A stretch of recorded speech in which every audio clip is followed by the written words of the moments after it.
Bengali study গাইডের পক্ষ থেকে সকল শ্রোতা বন্ধুকে স্বাগত। আজকে অবনীন্দ্রনাথ ঠাকুরের লেখা বাংলার ব্রত প্রবন্ধটি আমি পাঠ করে শোনাব। জোড়াসাঁকোর বাড়িতে রবীন্দ্রনাথ সাহিত্য, শিল্প, সংস্কৃতি আলোচনার জন্য যে সভার আয়োজন করেছিলেন তার তরফে অবনীন্দ্রনাথ ঠাকুর 2-3 বছর মেয়েলি আলপনার নকশা সংগ্রহে ব্যাপৃত থাকেন। এইরকম শতাধিক আলপনার ছবি নিয়ে বাংলার ব্রত বের হয়। আমাদের দেশে 2 রকমের ব্রত চলিত হয়েছে দেখা যায়। কতকগুলি শাস্ত্রীয় ব্রত আর কতকগুলি শাস্ত্রে যাকে বলা হয়েছে মেয়েলি ব্রত। এই মেয়েলি ব্রতেরও 2টো ভাগ। এক প্রস্থব্রত কুমারী ব্রত, 5-6 থেকে 8-9 বছরের মেয়েরা এগুলি করে, আর বাকিগুলি নারী ব্রত। বড় মেয়েরা বিয়ের পর থেকে এগুলি করতে আজ্ঞা করে। এই শাস্ত্রীয় বা পৌরাণিক ব্রত যেগুলি হিন্দু ধর্মের সঙ্গে এদেশে প্রচার লাভ করেছে এবং 2 থাকে বিভক্ত এই মেয়েলি ব্রত, যার অনুষ্ঠানগুলি খুঁটিয়ে দেখলে পুরাণেরও পূর্বেকার বলে বোধ হয় এবং যার মধ্যে হিন্দু পূর্ব এবং হিন্দু এই 2 ধর্মের একটা আদান প্রদানের ইতিহাস পড়তে পারি। এই 2 প্রস্থ ব্রতের গঠনের ভিন্নতা বেশ স্পষ্ট লক্ষ্য করা যায়। শাস্ত্রীয় মতে নারী ব্রত এবং কুমারী ব্রত। ব্রতকে এই 3 ভাগে রেখে প্রত্যেকটির গঠন কেমন দেখা যাক। কিছু কামনা করে যে অনুষ্ঠান সমাজে চলে তাকেই বলি ব্রত। প্রথমে আসি শাস্ত্রীয় ব্রত। প্রথমে সামান্য কাণ্ড, যেমন আচমন, স্বস্তিবাচন, কর্মারম্ভ, সংকল্প, ঘট স্থাপন, পঞ্চগব্য শোধন, শান্তিমন্ত্র, সামান্যার্ঘ্য, আসন শুদ্ধি, ভূতশুদ্ধি, মাতৃকন্যাসাদি এবং বিশেষার্ঘ্য স্থাপন। এরপরে ভোজ্য উৎসর্গ এবং ব্রাহ্মণকে দান দক্ষিণা দিয়ে কথা শ্রবণ বা রচনার্থে ফলশ্রুতি। ব্রতে যাতে রুচি জন্মায় সেই জন্য ব্রত কথা শোনা। সামান্য কাণ্ড এবং ব্রত কথা এই 2 হল পৌরাণিক ব্রতের উপাদান। এবার আসা যাক নারী ব্রত। শাস্ত্রীয় ব্রতের অনেকখানি এবং খাঁটি মেয়েলি ব্রতেরও কতকটা মিলিয়ে এগুলি শাস্ত্রীয় এবং অশাস্ত্রীয় 2 অনুষ্ঠানের যুগল মূর্তি বলা যায়। বৈদিক অনুষ্ঠানের গভীরতা ও সজীবতা অনেকখানি চলে গিয়ে এবং লৌকিক ব্রতের সরলতাও প্রায় নষ্ট হয়ে পূজারী ব্রাহ্মণ এবং সামান্য কাণ্ডের জটিল অনুষ্ঠান, নাশ মুদ্রা, তন্ত্রমন্ত্রই এখানে প্রাধান্য পেয়েছে। এবার আসা যাক কুমারী ব্রত। এই ব্রতগুলি অনেকখানি খাঁটি অবস্থায় পাওয়া যায়। এর গঠন এইরূপ আহরণ, যেমন ব্রত করতে যা যা লাগবে তা সংগ্রহ করা, আচরণ যেমন কামনায় প্রতিচ্ছবি, আলপনা দেয়া, পুকুর কাটা ইত্যাদি, এবং কামনা জানিয়ে কামনার প্রতিচ্ছবি বা প্রতিকৃতিতে ফুল ধরা। শেষে যদি কোনো ব্রত কথা থাকে তো সেটা শোনা, নয়তো ফুল ধরেই শেষ কামনা জানিয়ে ব্রত সাঙ্গ। পূজারী এবং তন্ত্রমন্ত্রে কোনো জায়গায় এখানে নেই। বেশ কিছু বোঝা যায়। হিন্দু ধর্মের সুলভ সংস্করণ হিন্দু ব্রতমালা বিধান চিনির ডেলার আকারে, যেমন কুইনাইন পীর। লোকের মধ্যে হিন্দু ধর্মের জটিল অনুষ্ঠান এবং নানা দেবদেবীর মাহাত্ম্য প্রচারের উদ্দেশ্যে তন্ত্র ও পুরাণকে ব্রতের ছাঁচ দিয়ে রচনা করা হয়েছে। খাঁটি পুরাণগুলির ইতিহাস হিসাবে একটু দাম আছে, কিন্তু এই শাস্ত্রীয় ব্রতগুলি না পুরাতন আচার ব্যবহার চর্চার বেলায়, না লোকসাহিত্য বা লৌকিক ধর্মাচরণের অনুসন্ধানের সময় কাজে লাগে। লোকের সঙ্গে এই ব্রতগুলির খুব কম যোগ। লোকের চেষ্টা, লোকের চিন্তার ছাপে এই শাস্ত্রীয় ব্রতগুলি মোটেই নয়। ছাঁচটা এদের মেয়েলি ব্রত বা খাঁটি ব্রত তা নয়। সেখানে কামনা যত রকম, তার চরিতার্থতার প্রক্রিয়াও তত রকম। বৈশাখে পুকুরে জল না শুকোয়, গরমে গাছ না মরে, এই কামনা করে পুণ্যপুকুর, সেখানে ক্রিয়া হচ্ছে পুকুর কাটা, তার মধ্যে বেলের ডাল পোতা, পুকুরে জল ঢেলে পুণ্য করা, তারপর বেলের ডালে ফুলের মালা ও পুকুরের চারিধারে ফুল সাজানো এবং ছড়া বলে বেলের ডালে ফুল ধরা। পুণ্যপুকুর পুষ্পমালা কে পোজে রে দুপুরবেলা, আমি সতী লীলাবতী, ভাইয়ের বোন পুত্রবতী, হয়ে পুত্র মরবে না, পৃথিবীতে ধরবে না, ইত্যাদি। আবার যখন বৃষ্টির কামনা করে বসুধারা ব্রত, তখন আলপনায় আটতারা আঁকতে হচ্ছে। একটি মাটির ঘটে ফুটো করে বৃষ্টি অনুকরণে গাছের মাথায় জল ঢালা হচ্ছে।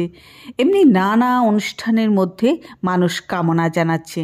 গঙ্গা গঙ্গা ইন্দুচন্দ্র করুণ বাসুকি, তিন ফুলে ভরে দাও ধনে জনে সুখী। হিন্দু ধর্মের প্রাদুর্ভাবের সঙ্গে লৌকিক ব্রতের চেহারা এমন অদল বদল হয়ে গেছে যে এখন যে ব্রতগুলি খাঁটি অবস্থায় পাওয়া যাচ্ছে তা অতি অল্প, এবং দু চারটি ছাড়া সেগুলি খণ্ড অসম্পূর্ণ অবস্থায় আমরা পাই। বাংলার ব্রতগুলি কতক কতক সংগ্রহ হতে আরম্ভ হয়েছে। সবগুলি সম্পূর্ণ আকারে এখনও সংগ্রহ ও প্রকাশ হবার অনেক দেরি, এবং অন্তঃপুরের জীবনযাত্রা বদলের সঙ্গে সঙ্গে এই ব্রত করবার এবং ব্রতগুলির অনুষ্ঠান ঠিকঠাক মনে রাখবার চেষ্টাও ক্রমে চলে গিয়েছে। এই অবস্থায় যা হচ্ছে তাতে খাঁটি নকল সম্পূর্ণ অসম্পূর্ণ সবই আমরা গ্রহণ করতে চলেছি। ব্রতের আলপনার মধ্যে আমরা দেখতে পাই খাঁটি নকশার মধ্যে মেকিও চলছে, তেমনি ছড়াগুলির মধ্যেও হয়তো সেখানকার এবং সেগুলো উল্টে কোথাও একচ্ছত্র নতুন, কোথাও এক ব্রতের ছড়া অন্য ব্রতে, এমনি সব কাণ্ড। এছাড়া নানা গ্রামের নানা অনুষ্ঠান, একই ব্রত এখানে এক রকম ওখানে অন্য, এমনি সব নানা জঞ্জালের মধ্যে থেকে খাঁটি ব্রতের চেহারাটির একটা আদর্শ বার করে আনতে হলে শুধু এদেশের ব্রতগুলিকে নিয়ে নাড়াচাড়া করে ফল হবে না। পৃথিবীতে সমস্ত আদিম জাতির মধ্যে ব্রত অনুষ্ঠান কীভাবে চলিয়াছে তাহার ইতিহাসগুলিও দেখা যায়। ব্রত হচ্ছে মানুষের সাধারণ সম্পত্তি, কোনো ধর্মবিশেষের কিংবা বিশেষ দলের মধ্যে সেটা বদ্ধ নয়।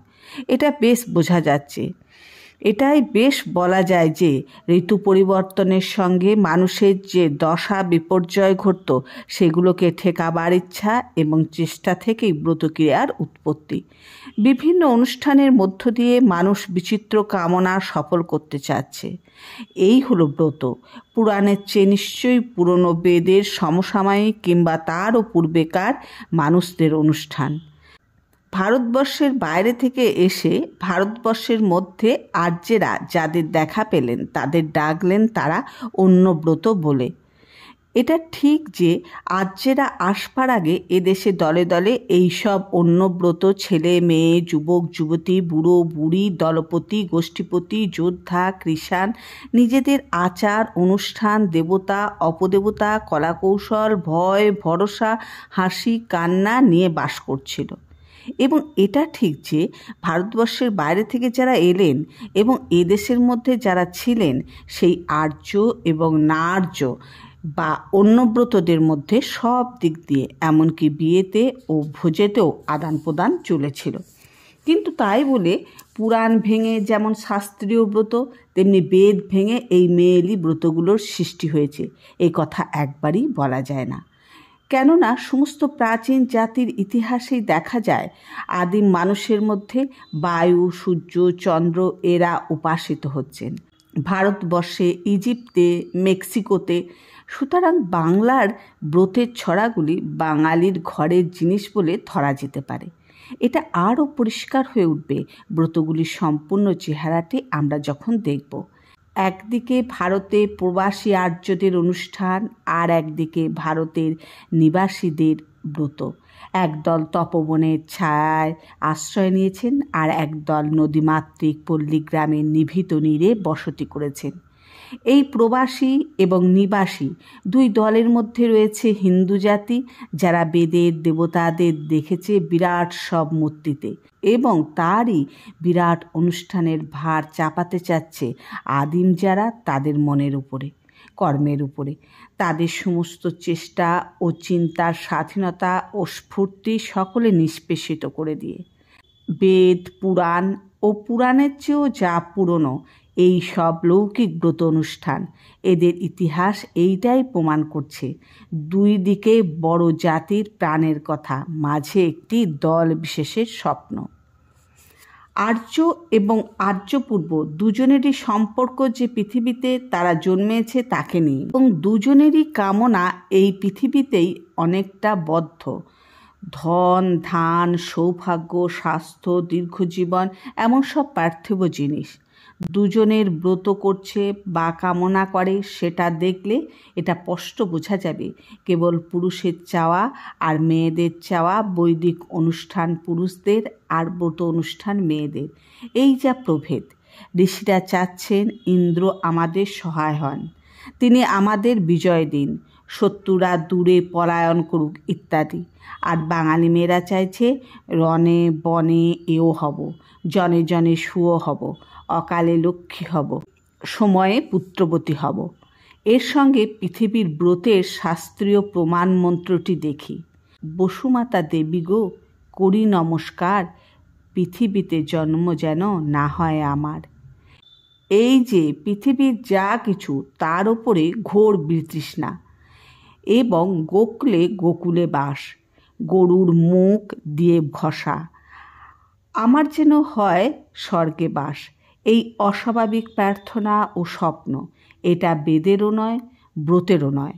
বৈদিক সূক্তগুলি আর ব্রতের ছড়াগুলিকে আমাদের রূপকথার বিহঙ্গম বিহঙ্গমা দুটির সঙ্গে তুলনা করা যেতে পারে। দুজনেই পৃথিবীর, কিন্তু বেদ সূক্তগুলি ছাড়া ও স্বাধীন। বনের সবুজের উপরে নীল আকাশের গান, উদার পৃথিবীর গান, আর ব্রতের ছড়াগুলি যেন নীরের ধারে বসে ঘন সবুজের আড়ালে পক্ষীমাতার মধুর কাকলি। এই দুই গানই পৃথিবীর সুরে বাঁধা। খাঁটি ব্রতের অনুষ্ঠানের প্রক্রিয়া এবং শাস্ত্রীয় ব্রত অনুষ্ঠানের প্রক্রিয়া দুয়ের মূলত যে ভিন্নতা রয়েছে সেইটে পরিষ্কার ধরবার চেষ্টা করলে দেখব যে শাস্ত্রীয় ব্রতের প্রায় সকলগুলিতে যে কামনা করেই ব্রত হোস না, কামনা চরিতার্থ করার উপায় বা অনুষ্ঠান ক্রিয়া অনেকটা একই। যেমন অম্লকী দ্বাদশী ব্রত, প্রথম স্বস্তি বাচনপূর্বক ওম সূর্য সোম ইত্যাদি মন্ত্রপাঠ করিয়া সংকল্প করিবে।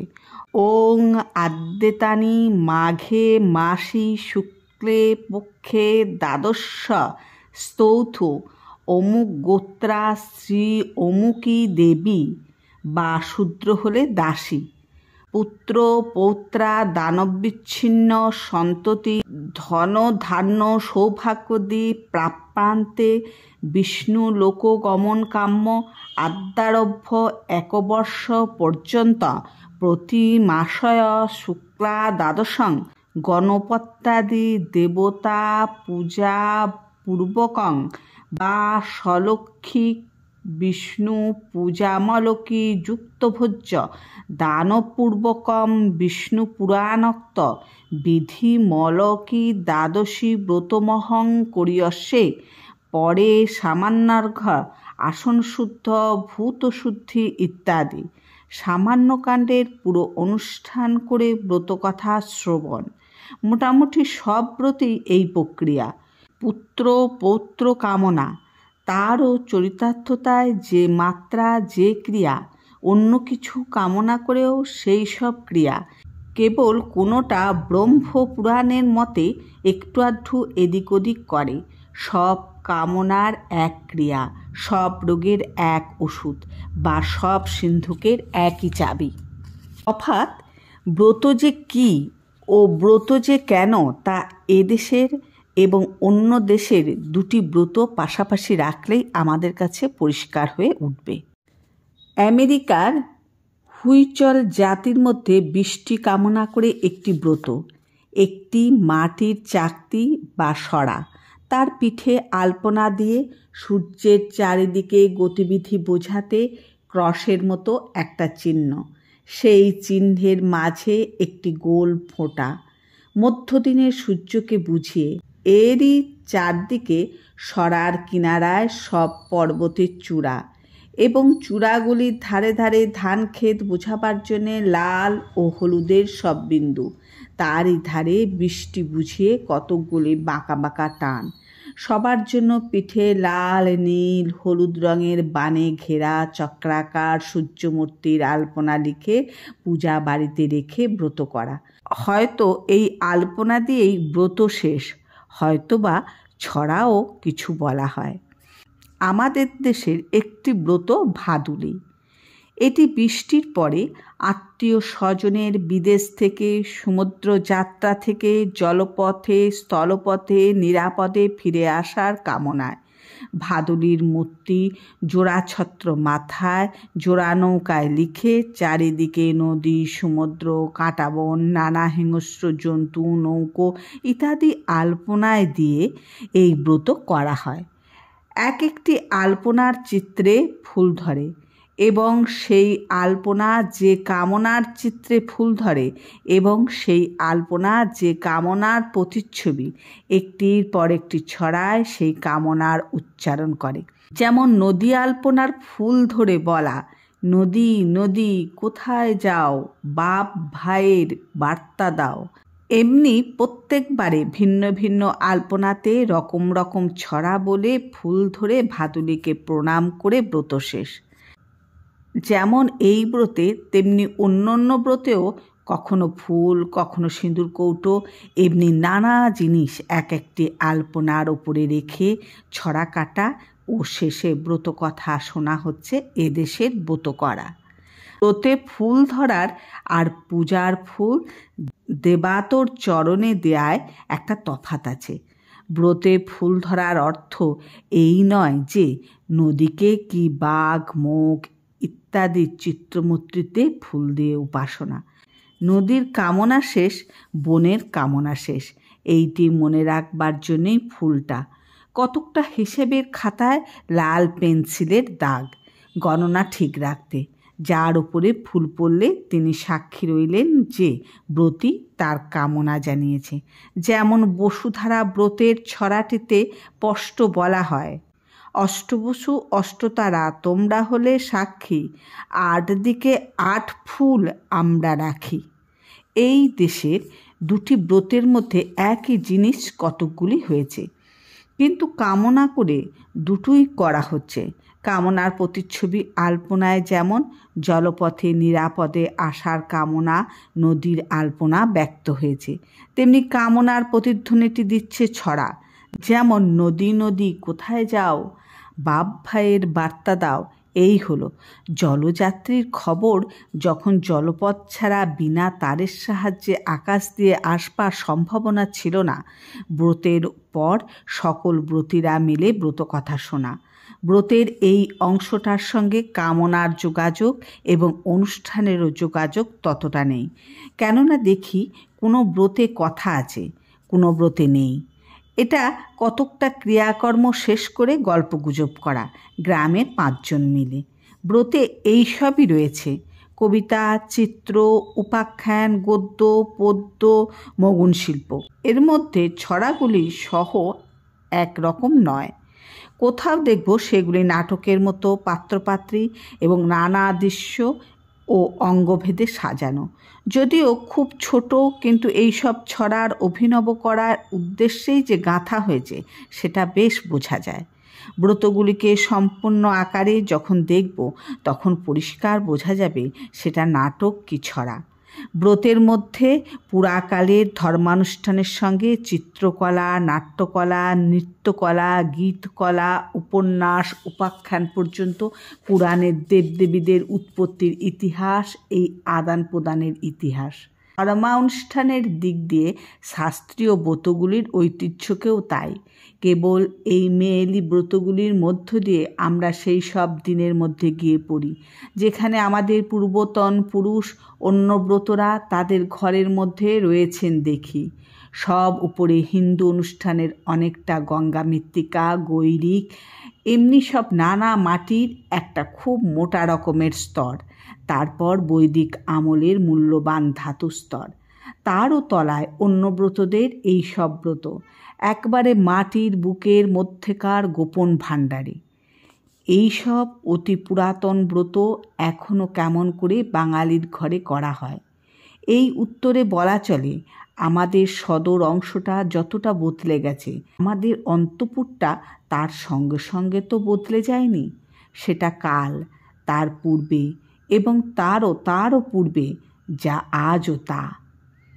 অন্তত বেশিরভাগ মেয়েলি কাণ্ডই এইরূপ। মানে ঠাকুমার সঙ্গে নাতনির এবং ঠাকুমাতে ও তার ঠাকুমাতে খুব তফাৎ নেই। শিবের বিয়ে যেভাবে হয়েছিল, বার অ্যাটলোর বিয়েও ঠিক সেইভাবেই এখনও ঘটছে। শুধু আমাদের দেশে নয়, ইউরোপের এমনি রোমান লয়ের মতো অনেক জিনিসই এখন অটুটভাবে কাজ করছে দেখা যায়। কাজেই এই ব্রতগুলি মেয়েদের মধ্যে পুরুষানুক্রমে ব্রতকাল চলে আসা আশ্চর্য নয়। বাংলার এই ব্রতগুলি আমাদের মেয়েদের দিয়ে তখনকার অনাব্রতচারিণীদের জীবন্ত বর্ণনা, কখনো আলপনার শিল্পে, কখনো কবিতা, নাটক ও সাহিত্যকলার মধ্য দিয়ে, কখনো বা ধর্মানুষ্ঠানের দিক দিয়ে। এই ছবির ওপর কালে কালে যেসব নানা মুনির আঁচড়, নানা দিক থেকে নানা জঞ্জাল পড়েছে, সেগুলিকে আস্তে আস্তে না সরিয়ে দেখলে আমরা কিছু যে দেখতে পাবো তা তো বোধ হয় না। মেয়েদের মধ্যে ব্রতগুলি এখন যেভাবে অনুষ্ঠিত হচ্ছে, তাকেই ব্রত অনুষ্ঠানের আদর্শ বলে নিতে পারি কিনা প্রথমে সেটা দেখা যাক। এবং সেটা যদি আদর্শব্রত না হয়, তবে ব্রতের আদর্শটা পৃথিবীর কোথাও খুঁজে পাই কিনা দেখি। মানুষের এবং সব জীবেরই বিচিত্র কামনা চরিতার্থতা হবার পূর্বে বিচিত্র চেষ্টায় আপনাকে ব্যক্ত করে। তৃষ্ণা জাগল, জল পান ক্রিয়াটি করলেন, তৃষ্ণার শান্তি হলো। ক্ষুধা বা খাবার কামনা জাগল, আহার্য গ্রহণ, রন্ধন ব্যাপার, পরিবেশন, ভোজন ক্রিয়া করলেন, ক্ষুধার শান্তি হলো। ধনের কামনা জাগল, কাজ করতে দেশ বিদেশে চললেন। এইভাবে মানুষ আজীবন কামনা ও তার চরিতার্থতার নানা ক্রিয়া করে চলেছে। কি অনুষ্ঠান করলে যে কি হবে, তার কতক মানুষ আপনা হতেই আবিষ্কার করে। তখন দেখে শেখে, না কতক ঠেকে শিখে নেয় এমনি। জীবনের কামনা যতক্ষণ না মরণে গিয়ে থামছে ততক্ষণ। ধরতে গেলে সমস্ত জীবজন্তুতে মিলে বিশ্বব্যাপী একটা ব্রত অনুষ্ঠান করছে। জলের কামনা করছি, কিন্তু উঠে গিয়ে জলের ঘটিটা না ধরে ঘরে বসে জল খাবার ভঙ্গিটা অনুষ্ঠান করছি, কিংবা জলের কামনায় চলেছি উনুনের ধারে। এ হলে কামনার চরিতার্থতা হলো না। কাজেই যে অনুষ্ঠান করলে সেগুলি ভুল অনুষ্ঠান হলো। ব্রতে জলের কামনা জলরূপে এবং পান ক্রিয়া হয়ে ফোটা চাই, এবং যখন এটা হয় তখনই কামনার ক্রিয়া যোগ হয়ে ঠিক ফলটি পাওয়া যায়।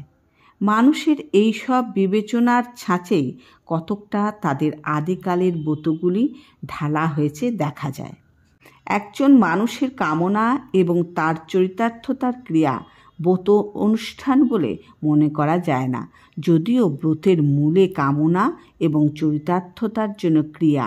কিন্তু ব্রত তখন যখন দশে মিলে এক কাজ এক উদ্দেশ্যে করছে। ব্রতের মোটামুটি আদর্শ এই হলো, একের কামনা দশের মধ্যে প্রবাহিত হয়ে একটা অনুষ্ঠান হয়ে উঠেছে। একের সঙ্গে অন্য 10 জনে কেন যে মিলছে, কেন যে একের অনুকরণে 10 করছে, সেটা দেখবার বিষয় হলো। আমরা সেসব জটিল প্রশ্নে এখন যাব না। একজনকে নিয়ে নাচ চলে, কিন্তু নাটক চলে না। তেমনি একজনকে দিয়ে উপাস্য দেবতার উপাসনা চলে, কিন্তু ব্রত অনুষ্ঠান চলে না। ব্রত ও উপাসনা দুই ক্রিয়া, কামনার চরিতার্থতার জন্য, কিন্তু একটি একের মধ্যে বদ্ধ এবং উপাসনাই তার চরম, আর একটি 10 মধ্যে পরিব্যাপ্ত। কামনার সফলতাই তার শেষ। অবনীন্দ্রনাথ ঠাকুরের লেখা বাংলার ব্রত প্রবন্ধটি পাঠ করলাম। এই প্রবন্ধে মধ্য থেকে অনেক ছোট প্রশ্ন আছে এবং সেই প্রশ্নগুলো তৈরি করতে গেলে প্রথমেই প্রবন্ধটাকে খুব ভালো করে শুনতে হবে। ভিডিওটি প্রথম থেকে শেষ পর্যন্ত শোনার জন্য সকলকে অনেক ধন্যবাদ। সবাই ভালো থাকবেন, সুস্থ থাকবেন।